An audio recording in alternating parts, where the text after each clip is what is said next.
Welcome back, you degenerates, to the #1 fantasy football podcast show in the world. That's a little throwback if you watched this last season. We are Season betting one. diagonal. I'm here with my great friend, Mr. Mo Watts, Mr. Morgan Watkins himself. How you doing tonight?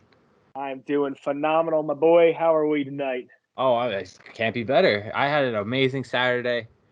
You had a good one as well. We both went 3-0 on our cards. Start the year off with a little. Start the year off hot. Little bounce Build boost. that bankroll for big week 1 action. Yes, sir. Yes, sir. We got big week 1 coming up. I had a lot of plays off the card. Obviously, I followed your UTEP bet, which hit. And if you listen to our Kentucky Derby talk last year, I had Midnight Bourbon in the Travers. It came in second. I loved it. We like our ponies. We're Yes. big pony guys here. It's just that one guy. That's the one pony I bet. I told Morgan I was gonna bet him until he won, and he won me my bet, and I call that close enough. I'm now retiring. I will say I do have to throw a little one back at you. You did send me that late night text, Barboza. That didn't go too well. That was tough. That was a pick from somebody else. That one didn't go well. I will say I didn't play it because I was already asleep. So good on me. Yep, I also did hit on the Jake Paul fight. I had to go the distance from another friend of mine who's like, hey, maybe that they want the promotion to go on longer, more ads, more this, more that. And it's like I don't want to call those fights staged, but it almost feels like it every time I watch it. Like in the UFC, Woodley would have knocked him out in the 4th when he went up against the ropes. Absolutely. Like he let him go, and after that. But I had that at plus 450. I wish I would have took Jake Paul plus 1,800 by decision. But, beggars can't be choosers. Yeah, that was – I hate that guy so much. He's just the worst. I need him up. I want that Tommy Fury, Jake Paul fight so bad. I don't think Fury will just wreck him. He's done. Even though Fury didn't look great in his undercard fight the other night, give him some time. Let him keep practicing, keep training and everything. He'll take him down. Fury's what they call a professional loser. They put him in there so he can lose. Yeah, I don't know. Yeah, his big bro's a world champion, but it doesn't mean anything. He's a sparring partner. Got that bloodlines. It's got my bloodlines. Before we start talking about week 1 for the college football season, Mr. Mo Watts himself has some futures. We were supposed to record the futures episode, but something came up. We couldn't get it done. And I'm not big on the futures for college football. I think there's too much variance, and I'm not as well versed as he is. So I'm just going to let him take control. And then at the end, I'll tell you what I'm looking at.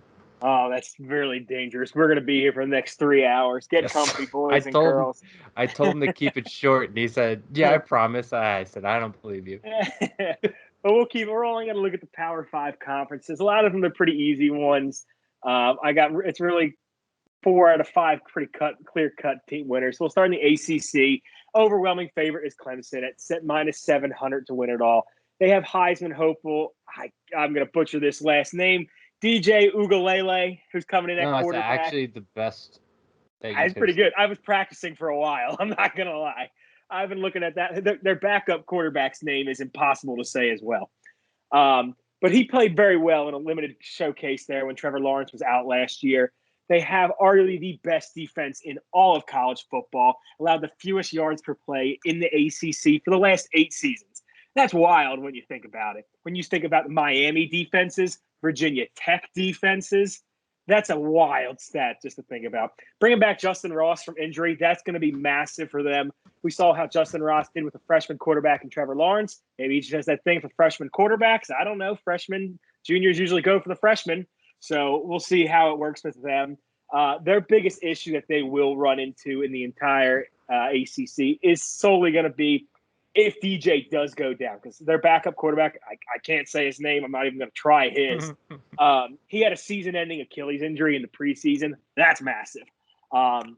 Really, what's going to end up happening is whoever wins that week 1 showdown, Clemson versus Georgia, Clemson wins that, they're running the table. They're going undefeated, unless barring any injury, obviously. There's no other real team in that conference that's going to vie for it. I don't have the number, but I do like maybe as a long shot NC State way down there. I believe they're plus 4,000 right now to win the national title. So they got a big number there. So they're going to have a big number again for the ACC. So something to think about if you just want to take a long shot, throw us a little sprinkle out there. Let's move north. We're going to go to the Big Ten. Another one, much more closer conference. But again, there's one really dominant team. It's Ohio State. They have arguably, and I don't even know if you can say arguably because they probably are, the best wide receiver core in the entire country. Yeah, it's not close. Yeah, Chris Olave and Garrett Wilson, both are going to be first round picks. Olave is probably going to be a high top 15 pick in the draft. Garrett Wilson maybe in the back half maybe higher if he has a great year. Big difference, big thing we're looking at here is C.J. Stroud. He's coming in. He's taking over Justin Fields. How is he going to do? You never know with freshman quarterback with Ohio State have had pretty good success. We've seen JT Barrett do very well. Justin Fields probably wasn't a freshman when he came in and took over that offense his first year. He played very well. Dwayne Haskins, his 1 year under center as a junior, he played well. So new quarterbacks coming to that offense, they can pick it up. They can do it. Ryan Day is a hell of a coach. Probably a top 3 coach in that entire conference. I think Pat Fitzgerald of Northwestern is the best coach in that conference. But hell of a coach. Defense, a little bit of a question. They gave up a school record 25.8 points per game last season. Highest total ever, but they have talent. They're bringing another number 1 overall recruit in Jack Sawyer. They are a defensive line factory. They are just pumping them out year after year with the Bosas, with Chase Young. It's one after another. Jack Sawyer will be the next one. Heisman to watch. Trevion Henderson. Long shot, incoming freshman running back. I don't have his number right now. I think if I looked at it earlier, it was like plus 10,000. It's a big number. But we have seen the Heisman winner the past few years has come from real deep odds. He's got talent. He's going to get touches. He is that explosive for that offense. See what happens. Other good teams in that conference are all just the next tier down. Wisconsin, Penn State. I hate Penn State. I still don't think they're that good. Sean Clifford isn't that great of a quarterback. Northwestern lost a lot of talent to the NFL with Greg Newsome and Rashawn Slater, so I think they might take a step back. But again, Ohio State's conference to win. Big 12 is where it could get a little bit interesting. Oklahoma is everybody's darling. I love Oklahoma. We'll get into it in a little bit. I have a play for Oklahoma to win the national title. I think they're a phenomenal team. I think, and we'll talk a little bit of Heisman. I have 2 names for Heisman talk. Spencer Rattler is going to be the clear favorite for Heisman. They have had 2 Heisman winners in the past 4 seasons, nearly had a third if it wasn't for Joe Burrow just going nuts with Jalen Hurts over there. They are extremely exciting, and I think the big thing to think about when you think about Oklahoma this year, aside from Spencer Rattler, this is NFL auditioning for Lincoln Riley. He got a lot of big looks at him last season. He puts up a big year this year and shows the defense is continuing to improve and he can be a complete coach. Ooh, he's coming to the NFL next season. So, like I said, they got a great offense. Offensive line is a bit of a concern. They lost their anchor in Creed Humphrey to the NFL this past year. We'll see what happens there. Rattler is a very good improvising quarterback. He can make some things happen back there. If you watch Spencer Rattler, I've been watching him as an Eagles fan. You know, maybe he's a guy that we target in this upcoming draft with one of our possible 3 first-round picks. He's Real smaller. Quick, shout out to you with Gardner Minshew. For addition of Gardner Minshew. I'm so happy. It kind of messes up that Jaguars pick I had in that episode, but I'm ecstatic that my non-biological twin is coming home to Philadelphia.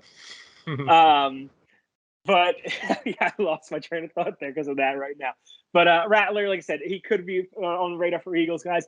If you watch him playing, stretch, he's got a little Mahomes in him when he's out there. I don't like him from Last Chance U and everything, but he's got a little Mahomes. He's got some moxie to him. He can flick it, run around. Nice player.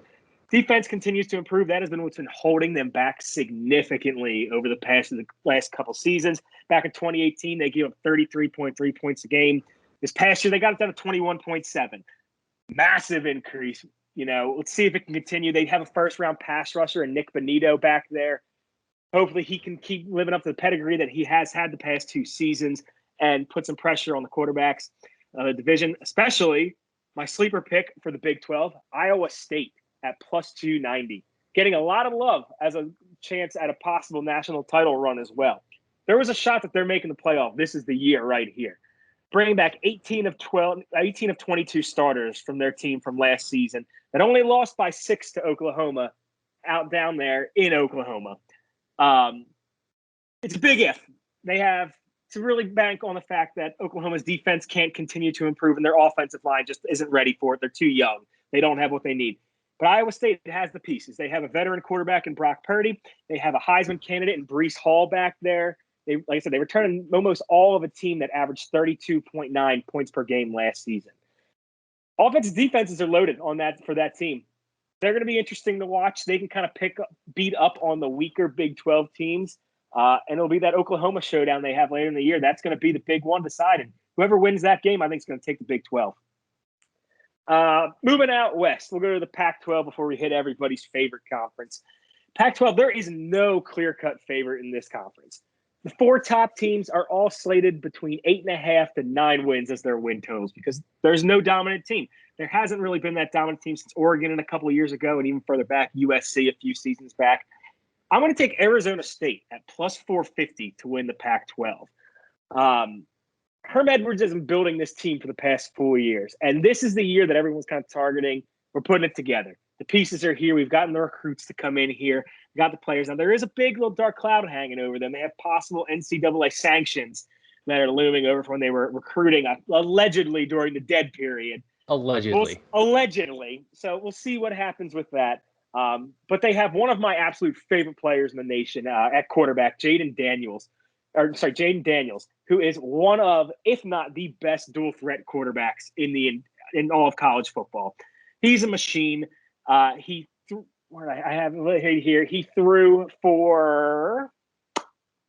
threw 22 touchdowns last season, only 3 interceptions, ran in another 7. We're not even that great of an Arizona State team last year. They've been building this. Their running back room is absolutely loaded.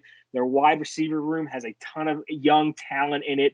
Offensive line has been growing together for the past few seasons. It has some cohesiveness to it. That is huge. They also had the best scoring defense in the Pac-12 last season, and they have 2 stud corners that are coming back who were foregoed going to the draft. What can hold them back? Running defense. They gave up 183.2 yards per game on the ground last season. That's a lot. And you have some run-heavy teams out there. UCLA with Chip Kelly is a big running team. Oregon is a big running team. USC with Keaton Slovis under center has some good running backs as well. So they're going to have to go up and prove they can stop it. But if they can, they can win that conference. They could push for a top 15 seed at the end of the day. Top 15 ranking at the end of the day. SEC, everyone's favorite conference, the best conference, obviously, in all of sports. You got to go Alabama. You just can't go against Alabama. You can't bet against Nick Saban. We saw it in the national title game. Billy and I were both on Ohio State to win that game and cover. It didn't work out, and it didn't work out by a big number. So I'm done going against Alabama. Mac Jones moves out. You have incoming superstar Bryce Young. How will he do? We're going to see. But Nick Saban knows how to tailor his offense around his skill guys and what they do best. If he needs to change that offense up a little bit to give him a little bit more athleticism, I'm sure he's going to do it. It also helps when you recruit more 5-star recruits on both sides of the ball than anybody out there. They're just bigger, they're meaner, they're stronger, they're faster. Their defense did lose a lot of guys to the NFL, but again, they're so deep. It's just a factory. You lose one 5-star, you bring another one right in to replace it. It's unbelievable. Led the SEC in scoring defense again last season. They're probably going to do it again. It's what it is going to go through there. They're likely going to face off against probably Georgia in the SEC title game. They have Georgia's number. Saban knows how to go up against Kirby Smart as well as anybody out there. So we'll take Alabama at minus 165. I will say that's not a bad number. It's really not. Yeah. Georgia's the next closest number. I think it was either plus 200 or plus 280. Not a bad number in the slightest bit for Alabama. I will say to anyone out there, I would recommend fading Florida this season. I will be fading Florida a lot.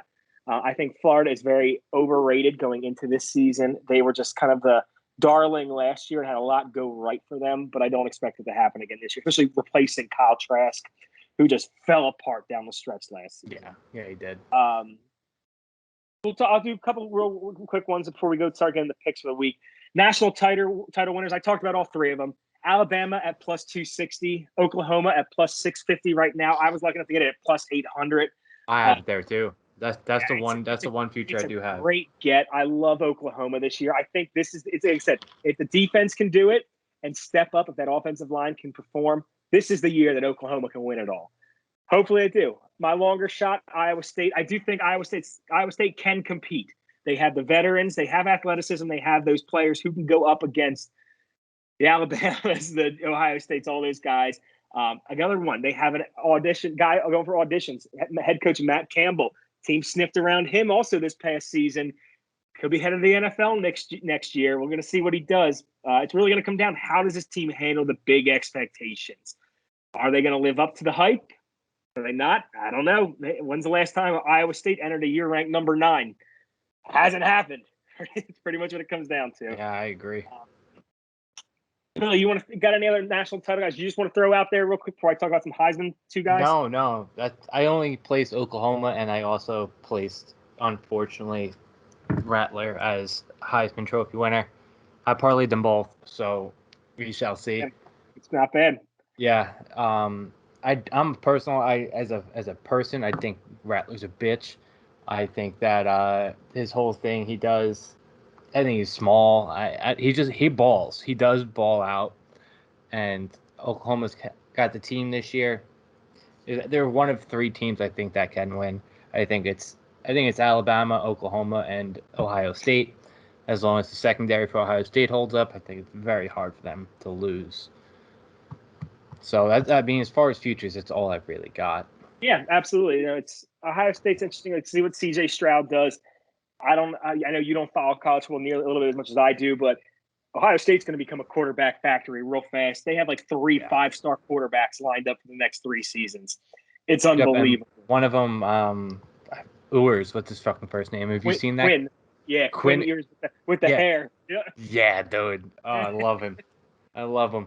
He's something else. They're an interesting team. They own the Big Ten. What are you going to do? 2 Heisman guys I have plays on that I've already spoke about. Jayden Daniels is my favorite play. He's plus 3,500 right now. You don't really think of an Arizona State player competing for a Heisman or anything, but when you think about who the guys who are going to win Heismans are, receiver, it's probably not going to be receiver again. Devontae Smith was the first one since Desmond Howard. It's a long time in between receivers. I'm not expecting that again. There's really not that guy receiver-wise this year either, who's like, everyone was like, oh, Jamar Chase, and then Devontae Smith came out of nowhere. Devontae Smith was unranked on draft books sports books all last year for the Heisman. Came out of complete left field. Even Joe Burrow a few years ago was plus 4,000 or so. There's always those guys who come out of left field. I think Jayden Daniels can be that guy. Especially if he can keep that team in contention, get them, get to a more better bowl game situation. Especially if he pushes them to a top 4 somehow. I don't think it'll happen. I don't think a Pac-12 team is getting there anytime soon. But if it does, because they have the talent there, it's going to be tough to go against. Like I said, he threw 22 touchdowns, 3 picks last year, ran another 7 in. He's got a better offense around him. You're looking at a guy who could throw for 30, who could run for another 10 to 15. Those guys get a lot of love in the Heisman voting. So take a look at that. Like I said earlier, the odds-on favorite is Rattler at plus 600. You got to take a chance on him. Oklahoma quarterbacks, they win Heismans. You can't go off the past history. Like I said, 3 out of the last 4 years, they've had a guy who's either won or finished in the top 3 in the Heisman voting. So takes a team to win a title, gets his team in that position. It's gonna be on his shoulders, on his arm, and he can run around a little bit. So that'll also give him a little bit extra points here and there. There's deeper guys down there, but like I said, those are the 2 I'm really digging in on the Heisman this year. As far as like the Heisman, it's hard to pick early in the year. You haven't seen anybody play. Those odds change every single week. You see somebody ball out one week, it's like a penny stock, bro. When it comes to Heisman, that's a great way to think of it. It's like the guy from the middle of nowhere just skyrockets to be top 10, and then because he has one good week during week 1, and then he's gone back down to the abyss. Yeah. Never heard from him again. That's how it works. There's so many talented players in college football. Like And those guys we're not even talking about. JT Daniels could have a great year for Georgia. If Auburn gets it together, Bo Nix could be really good. Graham Mertz up at Wisconsin, he could be very good. Breece Hall, I mean, he's a top running back in the nation. Isaiah Spiller at Texas A&M. Going to be in a great offense. He could make some noise real easy. Like I said, Keaton Slovis over in USC, he could be great. A guy that I also really like, and I was looking up a number on him earlier, but I forgot to write it down. Tyler Shaw down at Texas Tech, transfer coming in from Oregon. Before he left Oregon, he was projected to be a top 10 pick potentially. And he just didn't have it last year, and he's kind of fallen off the radar, and he left. I love him. I think he's got great skills. He reminds you a little bit of a poor man's Justin Herbert. Maybe he could do some things down the line. Like Billy said, there's the guy that's going to win this Heisman. Likely, we're not talking about right now. We're not going to have a good feel for it for a couple of weeks still, and then you're just going to be fishing for the best number you can find out there. Yeah, no, I 100% agree. That was good stuff, Mr. Mo Watts. I love college football. I'm so excited. Still don't understand why you even bother talking about Clemson, but that's neither here nor there. If we want to take out Clemson, we want to talk some action instead. Everyone knows I'm a big Toledo Rockets guy. Give me Toledo. Let's hammer them every single game. I will always have a Toledo play in some regard. I love my Toledo team. Yeah, no, he just found that a new site we're looking at has the Toledo line. He flipped out. We had to wait to start recording. Super excited. I got him. Absolutely love it. Toledo plays Notre Dame in 2 weeks also. Super pumped. I'm going to take Toledo money line, baby. Now let's move in to some picks. I'm so happy we can talk about actual gambling. Futures are fun, but it's like they're futures for a reason. You're trying to predict the future, and more often than not, you're not right, I have a friend who I do Tough Mudder runs with. Shout out to my boys from Tough Mudder crew. Likes to call me Nostra Dumbass because my future predictions are usually so shit. So take everything I say with a grain of salt. Yeah, no, absolutely. I don't ever listen to a word you say. Just kidding, everybody. He actually has good information every now and then. 3-0 to start the year. Yeah, we're 3-0. 6-0 as a unit. We are we are the hottest gambling show out there right now. I challenge you to find another gambling podcast. Perfect record 1 week. Undefeated. Let's see if we can do it again this week. What do you say? I like my first pick. My first pick, we have the same pick. I have a better number than you do. I have 2 better numbers than you do, actually. I've bet it twice. I'm not worried about the number. I'm not worried about I'm not worried about it either. I want the alternate line. So yeah, well, the first one, Ohio State. I have it at -13.5. I also have it -14. I will be posting it as -14 on Twitter for you guys because you'll still be able to get that number. 13.5's gone. That shit's gone. 14 right now. Yeah, it's back down to 14. Get it now while you can. Like he said, he's looking at alternate lines. I'm not that crazy. I do think that the number should be closer to 21, 24. The only reason why I personally think that the number is where it is because CJ Stroud is still unproven. But, I have a couple friends in Ohio saying he's an absolute stud.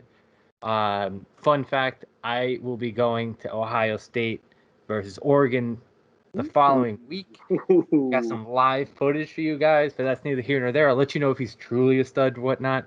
But it does help these guys, like you said before, he's got the best wide receiver core in the country with Olav, and then you forgot to mention that they have Marvin Harrison Jr. That's true. I didn't even think of him, actually. Yeah. Yeah, that's true. I completely forgot about him. They're just so loaded. They have so many guys. Yeah, they're loaded. Messi T, Mayan Williams out of the backfield should keep their opposing defenses honest while Stroud's getting, growing into who he is as a player. But for this game, the only advantage I do see is that Minnesota has one of the best running backs in the country, and Mohamed Ibrahim. But you can't run against Ohio State. You just can't do it. It's one of the best D lines in the country. Buckeyes are better, I believe, on both sides of the ball, and I think that Buckeyes will be able to hold them to 2-3 scores while State should put up plus 40 plus.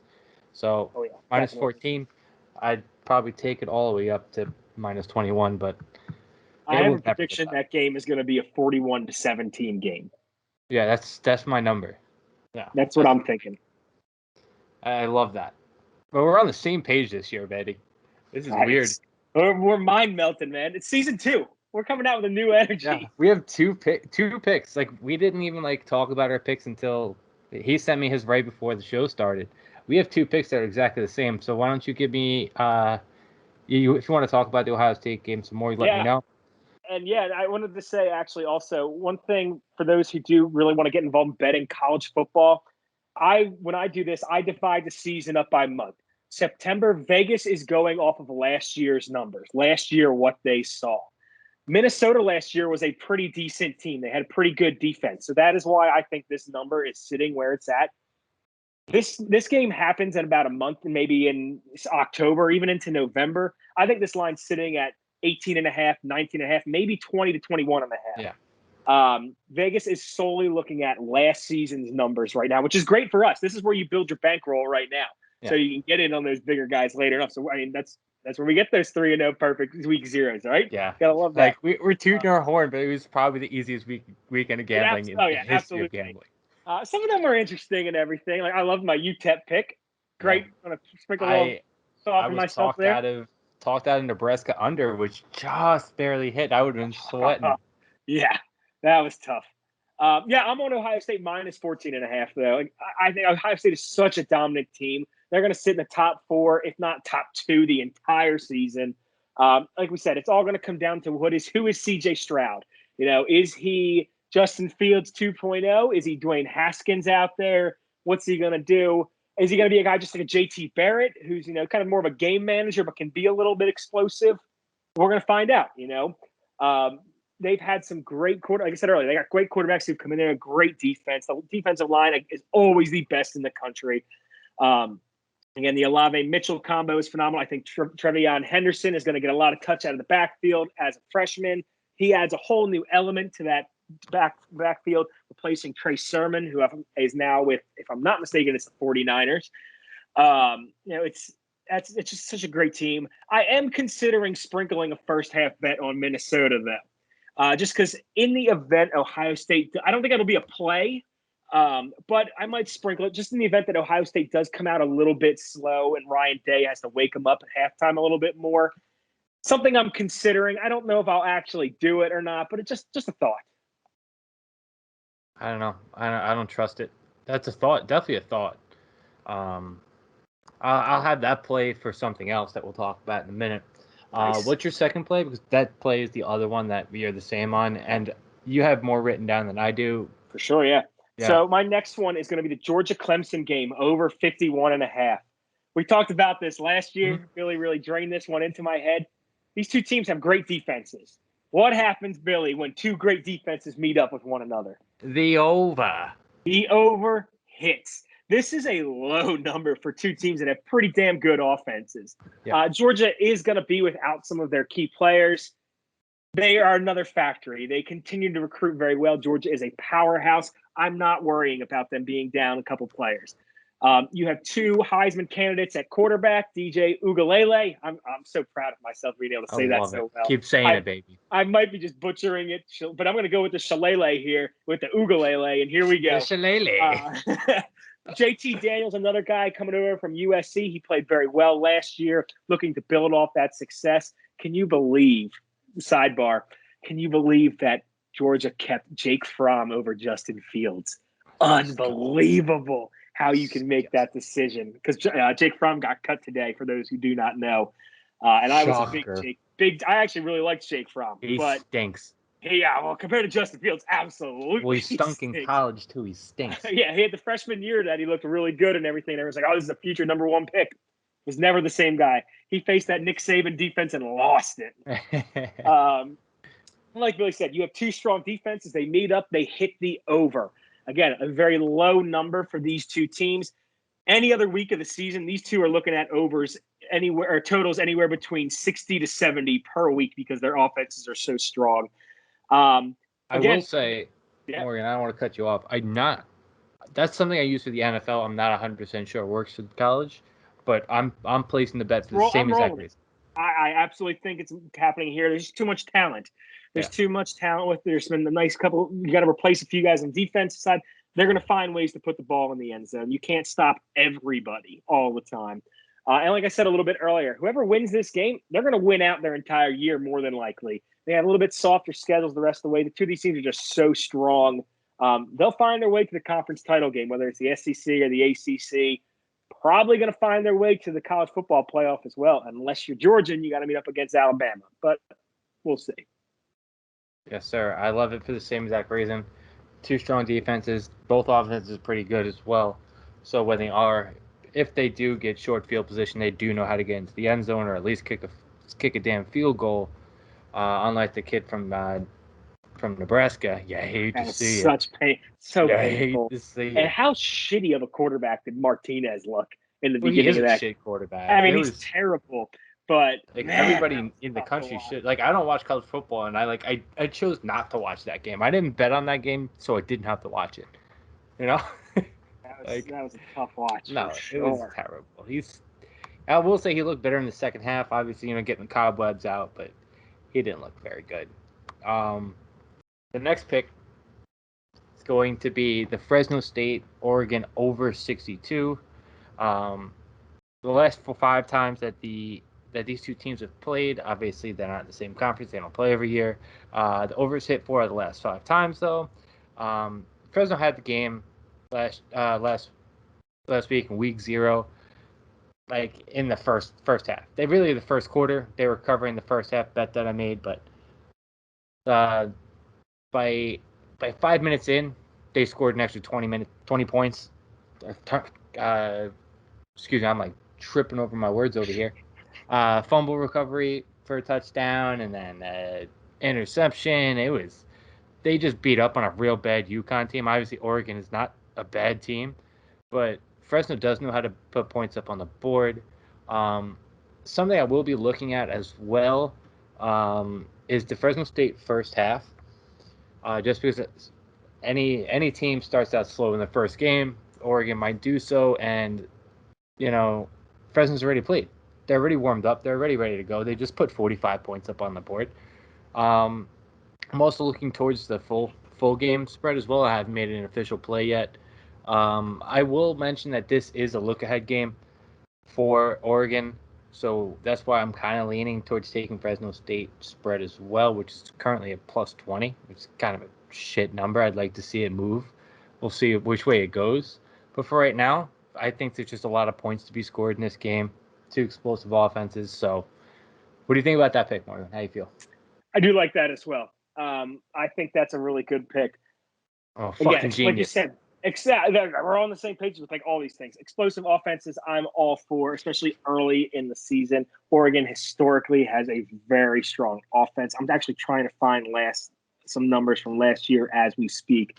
But I very much like that pick as well. I think, like you said, people are overthinking a lot of things right now in the beginning of the season. You're getting numbers that you're not going to get later on. Yeah. This is these are great times to, like we said, build your bankroll. I love that pick. Yeah, I don't have much more for you, unfortunately, right now. Fresno can put up points early and then stay in it long enough Oregon runs away with it. Yeah, absolutely. I think. Yeah, I agree with you on there. Oregon's got a lot of NFL talent. Fresno sneakily has some good NFL talent that comes out as well. They put a couple quarterbacks into the league, so see what happens. One of the best receivers in the league currently, so he's okay. He's just all right. Okay. He's all right. Maybe he should come over down to Philly. Actually, we would just destroy him. So stay as far away as you possibly can. Go back to Green Bay. Have Jared throw him the football down to Philly. That's miserable. Maybe he can bring his quarterback with him. Doubtful. Highly doubtful. Hey, Aaron Rodgers and Devontae come to Philly. We are going to the Super Bowl, baby. Yep, and you'll still be playing Madden. That's what you'll be doing. In fact, Devontae was just a free agent in my Madden franchise. Did not sign him because the Eagles have no money. But no, I think that's a good pick. I think, like we said, Oregon consistently has a very strong offense. They have continued the up-tempo scheme that they had Chip Kelly years. At the minimum, you're going to get more possessions out of it. What they do with those possessions, only time will tell. but you're going to have more chances to move the ball. They have Kayvon Thibodeau at defensive end, who is arguably the best player in college football, will be vying for the #1 overall pick. He is a machine defensive end. Very much, if you watch him, reminds you of Myles Garrett when he was at Texas A&M. Mm-hmm. He could be a guy who forces turnovers, gets the ball back in short field for Oregon, gives him chances. Strip sack for a touchdown, Yep. Love to see it for the over. Let me see if I can find a bet for Kayvon Thibodeau to get me a touchdown week 1. While you do that, I'll hit you with my next pick. I've got Cincinnati covering -23. Wrote down -23.5, but it's since moved down to -23. Anything under 24, anything under the football number, I love. Since he's going to be playing with a chip on their shoulder all year long, they got snubbed last year from not making it in the playoffs. Their only loss last year was to Georgia, the last second 53-yard fucking cannon of a field goal. They're trying to get into the powerhouse conferences, Power 5. I think they'll do whatever they can, and that's including running through these smaller schools like Miami. Getting closer in between the matchups. Since he's won 14 straight against Miami, obviously, Miami's not very good, but they're looking for number 15, and I think that's a beautiful looking number on their resume to have. Against the team, 15 straight looks better than 14. Not bad. Pretty good. You know what I'm saying? Pretty good. Pretty good. Since he's covered 6 out of last 8 times, they've matched up. But I will say the underdog is 6-1 against the spread in the last 7. It was something I was worried about, but not against this Cincy team this year. Listen, and you were talking about championship caliber teams, and I think Cincy has a chance, very, very small chance to be that. They're going to make a blowout. Make this game a blowout. Week 1 showed that they're here for real, and Cincy, anything under 24. Give me anything under 24, and I'll take it. I do like that. One of the things I always look for in college especially is which team has the quarterback. Desmond Ridder is a hell of a quarterback. I've thoroughly enjoyed watching him last year. I don't remember it might have been the Georgia game, but whatever game I watched with him, he put up a hell of a gutsy performance. You got to take a team again, obviously against MAC, and Miami is, I think, one of the stronger teams in the MAC. I think they are going to compete to win that division. That conference. They always produce very strong, good players. They recruit very well for a MAC school. Quick teaser. Miami of Ohio's #1 NFL player of all time is. I feel like I know this too. You definitely should know this. I'm going to be quite upset if you don't know this. I don't know off the top of my head. Quarterback Ben Roethlisberger. I should know that. As a Steelers fan. It's been so long since he's been in college, bro. Excuse me. It's been 20 years. It is what it is, right? But no, I think that's a great pick with Cincinnati. Fun with it. I don't know if my one headphone died. So I don't know if you said it or not. Cincinnati was 6-4 to the spread last season. They covered on average of 20.7 points per game when they did cover the spread. So not too bad. They have, like I said, they have a good offense. They're bringing back a lot of really good players. Cincinnati, sneaky NFL factory.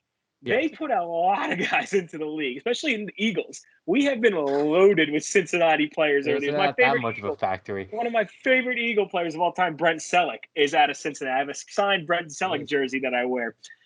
Jason Kelce, Hall of Fame center, Cincinnati.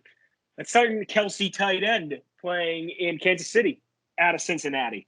They've got some guys. They put some talent into the league. They recruit really strong. They're probably the top recruiting team in the AAC. So you're going to get some talent. You're going to get the leftovers, the slops that the Alabamas and stuff don't go and grab. Yeah. And there's plenty of talent out there, man.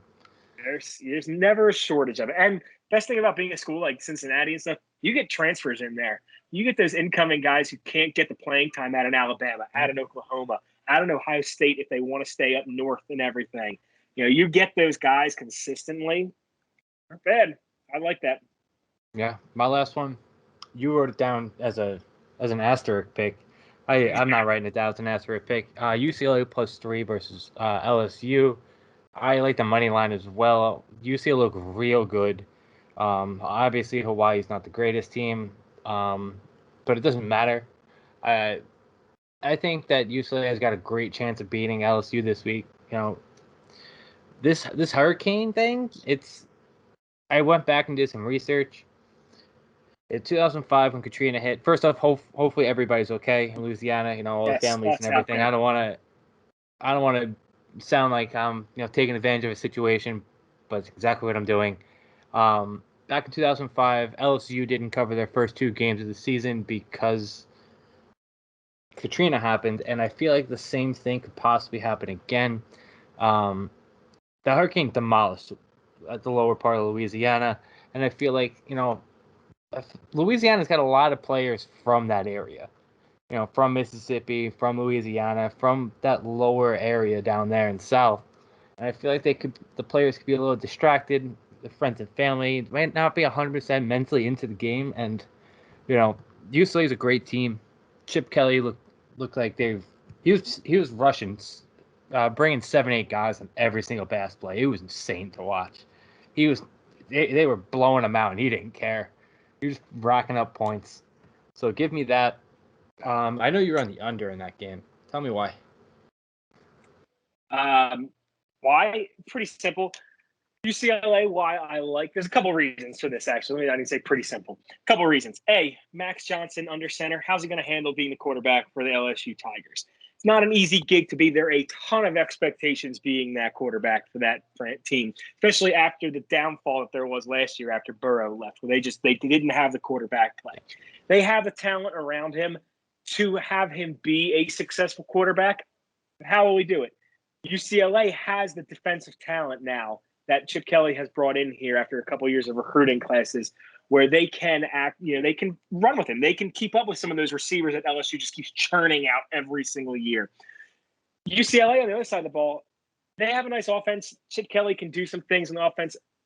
I'm drawing a blank. Robertson is his name, the quarterback for UCLA. I'm drawing a blank on it. I might be wrong on that. I don't know where I'm getting Robertson from currently. They put up 44 points against a bad Hawaii team last week. I was on the under in that game as well last week and Hawaii can have an air raid offense. Yes, they weren't good, but they can put up some points. I think that you're going to see two teams here that while you expect them to be able to put up points, it's going to be the opposite. Again, kind of how we are on that theory where great defenses lead to high points. I think you have good offenses are going to lead to not a lot of points as much in this one. That's I think we're looking at, I think we're looking at like a 35-28 kind of score of a game. It's going to be close to the number, but it's going to be just under it to get there. We'll see what happens, but I just think it's going to stay just under. I think LSU can slow the ball down and run the ball, whereas Chip Kelly's going to try to speed it up. I think LSU will focus really heavily on the running game because they have a new quarterback in there, taking the reins this season. We'll see. But that's one of my plays I'm going to have is the under 65 for that game. Yeah. No, I just saw that you were on that game, and you have the caveat if Chip Kelly's wearing a visor, you're slamming UCLA. Yes. Absolutely. I'm taking if Chip Kelly does have that visor on, which happened last week. I think Chip Kelly means business this year. Everyone's been sleeping on Chip Kelly, thinking he's a shitty coach since his NFL time.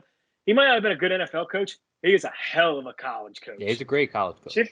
Chip Kelly has that visor on, and I will find a number for our next college talk episode of what his number against spread and everything is with the visor. He means business knowing that visor is on. So I will take the UCLA +3 if he's wearing it. I would take the UCLA money line if he's wearing it. All in. Well, that's what I'm on. So hop on the train if you want. On the train if you want. Yeah. Well, if he doesn't put it on at all, I'm out. I just want the under in that game. I don't have a good enough read right now, especially on LSU coming back from a crummy season, a real letdown year of last year. It's a real letdown year, plus the hurricane thing, man. It kind of scares me because when I first saw it, I kind of like LSU. Just it's a 3-point game. I was like, well. But then, the Chip Kelly visor thing, then the hurricane, and it's getting in my head.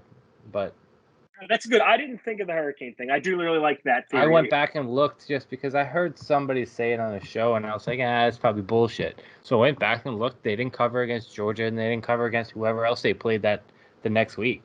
Like the second spread was huge, and they probably just took the starters out. But the first game was a 4-point game. The spread was 6. They didn't cover it. Yeah, that's not bad. I like that. It got me thinking. You got me thinking, I will say. the deep dive and stat for you. I looked that up right That's before the show. stats. You only get those next level stats here at betting the diagonal. You don't get that anywhere else. Run through the rest of your picks there for me, Morgan. What else you got? Yeah, so we kind of hit on the three of them so far. I have 3.5 picks that I'll have for next week or this upcoming weekend. I have two more that I really like coming into this game. Notre Dame laying 7.5 to Florida State. Another one where we said earlier, people are looking at last year's numbers. And again, I don't get it at all looking at last year's numbers. I think people are very much undervaluing Notre Dame going into this season and overvaluing Florida State a lot. I think Florida State is a 5 to 6 win team at best. They don't have the talent right now. Everything is unsettled with them. The ACC has gotten stronger. They still got to play Clemson. Florida's going to always – not Florida. Miami, they're going to have to run through. Like, they have tough teams that they will have to meet up against. North Carolina can take advantage of them. Virginia Tech can take advantage of them. NC State, one of my favorite little sleeper teams, they can take them out. I wouldn't even be shocked if Duke gets one of their 3 wins all season against Florida State. Notre Dame has Brian Kelly's there, and I don't know if there's Notre Dame fans out there. It seems like Brian Kelly might be looking at leaving at some point. He's more or less announced, I don't remember what the guy's name is, but one of his coordinators as his successor in waiting. So maybe Brian Kelly's looking to retire. Maybe he's looking to come to the NFL. Maybe a new challenge in college. Interesting to think about. But Notre Dame's been consistent under the Brian Kelly era. They can run the ball. They have a stud running back, Kieran Williams, back there. They run the ball. They play action pass. That's the Notre Dame way. That's what they do. It's been very successful. Another one, I don't think Vegas necessarily know what they're doing right now. I think this should be a 11.5, 12.5 point line. So I will absolutely take this Notre Dame 7.5 spread. It's too good to pass up right now. When I saw it, I don't want to cut you off again. We have like a half a second delay. So every time I'm about to just like, hey, because I know you like to ramble on real quick, you just start going. I'm just like, hey. When I saw the line, it was at 7.5, and I laid off because it's not a football number. And we talked about it when we did the whole betting, birth of a degenerate thing. Like anything that's not a football number or under, like I'm not positive. Like I'm not betting on it. Like I don't know enough about either Notre Dame or Florida State to be like 7.5. Yeah, it should be 12 points. Like you may say so, but if they win by 7, then I'm real mad. You know, that would suck. Yeah. I like to think a team that they played each other quite a few times historically with them. Notre Dame has been very strong historically. Going off of last season, Notre Dame was just 6-6 against the spread last year. However, their margin of victory was 13.8 points in those games they covered the spread. On the opposite side, Florida State was only 3-6 against the spread last season, losing by an average of 10.2 against the spread. So they don't have it coming right now. Florida State has lost a ton of talent from their championship. Jimbo Fisher leaving Florida State was huge. It's a very underrated thing. Nobody really thought about it as much at the time because it's kind of a lateral move, I think, going from Florida State to Texas A&M. Big difference, obviously, for Texas A&M being an SEC school. Other than that, it's really a lateral move. You're really that second tier in your conference each year. Losing Jimbo Fisher was huge. He's a great defensive coach. He was able to put the offense together enough that they could compete, that they could win national titles with Jameis Winston under center. Not that team right now. Will they be? It's a long way from Jameis. I can't even think of. Couldn't even tell you who their quarterbacks were the last few seasons. They've just been that bad. It's a dark time out there, and my view on it: take advantage of it. I might. If it gets down to 7, I might take it. Do what you gotta do. I can't fault the man. Can't fault the man, right? Yeah. I told you this year I'm gambling smart. I'm gambling smart this year. That's what I'm here to do. This is a whole new ball game for us. We're not used to doing that. We are not smart people. Well, if you don't think I'll be betting on a dozen games on a Saturday during college basketball, you're out of your mind. We'll have the card, but there'll be the card of us texting back and forth to each other. Yeah. That will have 1,000 more picks. We'll probably just play every single game. If you guys think we only bet on 12 games on a Wednesday afternoon slate of college basketball, you're out of your mind. My favorite Wednesday mega cards. There's nothing quite like the Wednesday mega card. All right, let's get to the last pick you got for us, and then we'll round it up. So This is one of my favorite games of the week, and I'm actually excited. I'm really hoping I can find it on TV somewhere. I'm sure I can, or I can stream it off Sports Surge or something. Boise State, Central Florida, over 68. These are two of the most explosive offenses in college football coming back this season. UCF is a wagon. They averaged 44.3 points per game last season. All they're doing is replacing two running backs. That's it. Yeah, it can be a big stuff and everything, but in my opinion, and my unprofessional opinion, running back is the easiest position to replace in college football. Get the ball, run. That's it. That's all you got to do for me. I'll say kicker or punter, but all right, those are positions. That's a skill position, my friend. They're not real people. We don't count punters or kickers here. But yeah, all you have realistically, especially in that offense, they throw the ball a lot with UCF. They get the ball going. They push the ball down the field. They have a lot of incoming transfer talent as well. Again, big schools that do not stick at Ohio State, at Alabama. They go to the UCFs. They see the teams that are good, that are dominating their other conferences, the AACs, the MOAC, all these fun conferences and everything. And they look to put up some numbers. Boise, other side of the country, put up 33.9 points per game last season on that blue turf, right? But they gave up 33.2 points per game as well. So you're looking at shootouts out right there. Last year, UCF had no issue covering spreads over 70 points. They went 3-0 against 70-point spreads last season. I love that. Absolutely love it. In their last 11 games, UCF is also 8-3 to the over with those. Boise State secondary has a ton of holes in it. Their defense has gotten a little bit better. Maybe they won't give up 33.2, maybe 32.2 now. But their secondary has holes for days, which UCF can just take advantage of. I think this is going to be like a 35-38, 40-plus point on each side. We're looking at a shootout, and I am here for it. Maybe we'll bring out some Statue of Liberty plays with Ian Johnson coming out of the tunnel. Maybe he'll go propose to his girlfriend afterwards again. It'll just be phenomenal. I have a question for you. Yes. We talked about it all episode where Vegas is going off the numbers from last year, going off the data they have from all last year, all the points scored, all the points not scored for over-unders. Especially, I feel like it's more towards over-unders instead of spreads. I feel like you kind of get a decent idea just based off a roster for a spread. Do you think that this is a trap 68? The thought has crossed my mind a little bit because not that you can take a ton from week 0, but of all the games last week, only one team hit the over in all of those games. So my thought, there is a chance there could be some traps out there and everything. I don't think with this one, though. I think these two offenses are just too explosive. Mm-hmm. They push the ball. Boise State historically has been an explosive offense where they keep moving and everything. UCF, obviously, more towards recent memory than, historically where Boise State has been. Excuse me.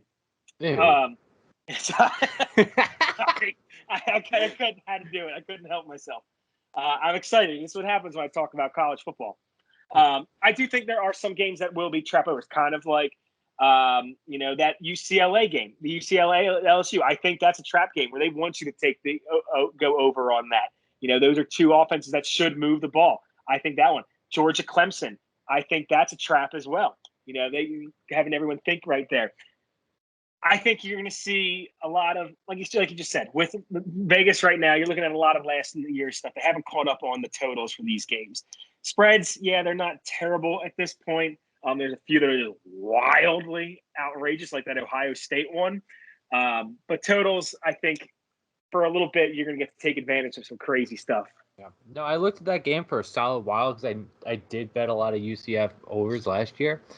Like I said, I'm not crazy into college football, but I do know a good deal when I see one. I was just wondering for my personal gambling for the weekend because I did look at that for a little bit and I was like, I don't know, it seems and about you also right. got a factor. UCF's got another guy, Dylan Gabriel at quarterback, long shot Heisman kind of guy. It's audition season. You put up big numbers. Boise State's a big name still. It's not a massive conference or anything, but that's still a name. And if you put up big numbers week 1 against Boise State, Heisman voters poll, all the books and everything, they're going to notice that real fast. Dylan Gabriel, another guy, sleeper. I think I saw him at plus 8,000 earlier or somewhere in that ballpark. Not a bad deep pick. And UCF is getting a little bit more attention each year. See what they can do. So they got a. I feel like I looked at it, but I don't remember the top of my head. But I think they got a little bit more of a challenging schedule this year too, where they're trying to give themselves some of the big boys. No. Like I said, I don't hate that at all. I'm a big fan of schools playing against bigger schools, especially like the mid-tier schools in non-con. I think it's great. I'm a big proponent for it in college basketball, and obviously in college football it's the same. Like, you can only be as good as the people you play against. Right. Yeah, I'm looking at UCF. They haven't really scheduled anything too crazy this season. They got a good matchup in October against Cincinnati. That'll be fun to watch. The rest of these, South Florida and UCF is always a really good game. Yeah, that is. It's always fun to watch Navy and the triple option offense, which just drives you nuts. It's not. That was sarcasm. I hate that. It is miserable. I hate watching the Army-Navy game because of it. God, I've been to the Army-Navy game. It is not fun. God, you think that I hated it with Georgia Tech. I hate it with Navy. How wild is it, though, that Calvin Johnson was the receiver he was at Georgia Tech with that triple option offense still there? Insane. He's a Hall of Famer, only played 7 years for a reason. Imagine if he was at like Oklahoma or some of those other schools or anything. Like, unbelievable numbers he would have put up. He would have broken every NFL record if it wasn't for him just deciding to call it quits. And it's funny, too, because, like, they don't even succeed that much in the NFL. Like, I remember Jonathan Dwyer got drafted by the Steelers. I thought he was going to be a great running back. Nope. Also, too. They had what was the other receiver? Demaryius Thomas was out of Georgia Tech. Solid career. Not a bad career or anything, but what could have been if he went somewhere else? Probably would have been a higher draft pick. I think he went in like mid-20s. Probably could have been a bigger name, different team. Interesting. He had a couple of big years with Peyton, so. Put up some numbers for a while. I think he had a big year with Tebow, too, if I'm not mistaken. Oh, we don't talk about Tebow, man. We're so done with Tebow. Close this out, Morgan. Yeah, so I know I'm ecstatic about college football being here. Week 0 is in the past now. We're in week 1. We will do, as we said last week, Tuesdays will be a college show. We will talk about some college football and any other little fun things that we have gambling-wise that we want to throw out there as well. Thursdays will be the big NFL shows. This upcoming Thursday, I know we said it last week. We just ran into some things this past weekend. We couldn't get it done. Thursday, we will have our NFC preview coming out for you guys with our picks of who we think is going to win the NFC divisions, who we think will win the NFC. Hint, it's not going to be my Philadelphia Eagles. So we'll have some good stuff coming out there. But you like and subscribe. Follow us on Twitter at Betting the Diagonal. You can check us out on Spotify, on Apple Podcasts. You name it, we're there. YouTube. Take a look at us at YouTube. You want to check out our nice faces. You want to check out the Degenerate hat. You want to check out the nice plaid brewing hat I'm rocking right now. Absolutely fire hat tonight that I'm rocking with. We might just be a newcomer hat show. We are new. Betting the Haberdashery presented by Billy the Kid, Billy FFD, and at Mo Watts. But like we just said, you can find Billy at Billy FFD. We will have our picks up there constantly. You can find me at Mo Watts 26. Billy, any last words you want to say? Yes, sir. Follow FFD_podcast for any of your fantasy football needs. That records every Tuesday, airs every Wednesday. Please, we ask you to subscribe. It's not much. It's just a click. It's just a click, and it doesn't. People think it affects their algorithm. One click ain't gonna affect your algorithm. We're trying to get to 100 subscribers before week 1 of NFL. It would mean a lot to us. We might do a little giveaway if we hit it. If not, we'll never do a giveaway again. I'm looking at you.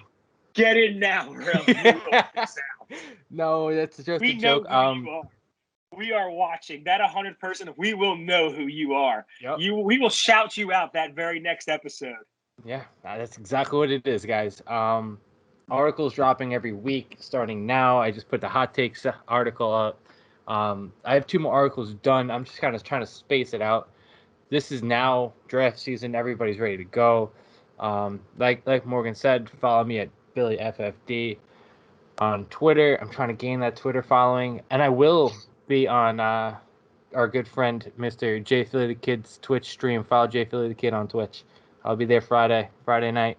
We're doing a tier maker stream of What are we sports ranking movies. this time? Sports movies. Oh, I'm going to be disappointed in him. I already know it. I know. That's why I said I had to be on it, because I couldn't let that. He's going to put Miracle super low because he doesn't like hockey enough. Oh, I will not stand for nothing And like I that. will riot. Hot take: Miracle is the best sports movie of all time. Listen, I'll be there to set these boys straight. No worries. Like I said, like, follow, subscribe, and we will see you guys next week.